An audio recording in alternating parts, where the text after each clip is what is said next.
एक समय की बात है जब पांडवों के वनवास चल रहे थे, तो द्वारपति जी भीम जी से बोली कि हे भीम, कुछ पुष्प लेकर के आइए, हमें पूजा करना है।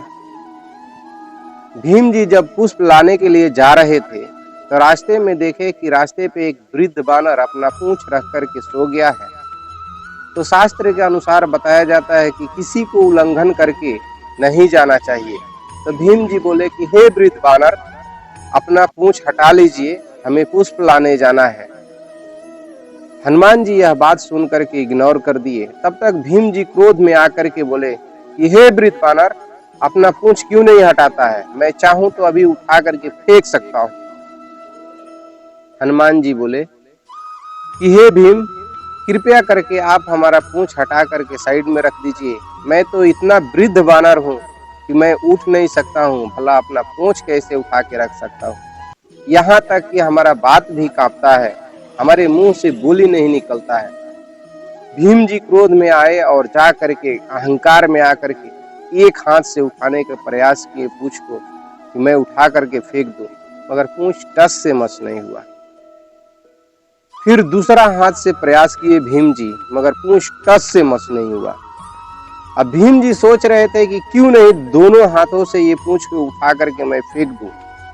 हे भीम, कहीं दोनों हाथों से हमारा पूंछ उठाएगा तो कहीं उड़ सकता है। भीम जी दोनों हाथों से उठाने के प्रयास किए, मगर पूंछ अभी भी टस से मस नहीं। भीम जी को समझ में आ गया कि कोई ये साधारण बानर नहीं है, जरूर कोई ये भगवान का रूप है। भीम जी आकर के हनुमान जी के चरणों में गिर गए और बोले कि हे भगवान, आप कोई साधारण बानर नहीं है, आप अपना परिचय दीजिए, आप कोई भगवान का स्वरूप है।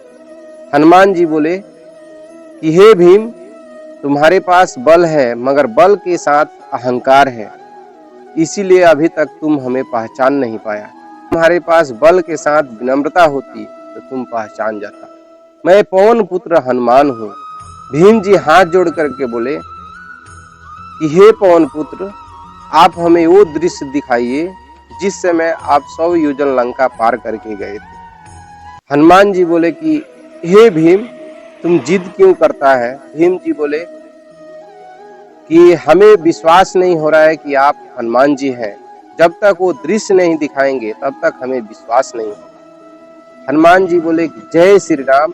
इतना कह करके अपना लंबा ऊंचा कद कर लिए। भीम जब सर उठा करके ऐसे देखा तो लंबा ऊंचा कद देख करके विश्वास हो गया कि ये सचमुच हनुमान जी हैं। तो यह कहानी से सीख मिलता है कि इंसान को अहंकार नहीं होना चाहिए। जब भी अहंकार आदमी का हो जाता है, उससे इंसान का पतन हो जाता है। इंसान का पतन का कारण होता है क्रोध, लालच, अहंकार, गुस्सा, काम वासना। अगर इसमें से एक भी इंसान के अंदर हो तो वो इंसान का पतन का कारण होता है।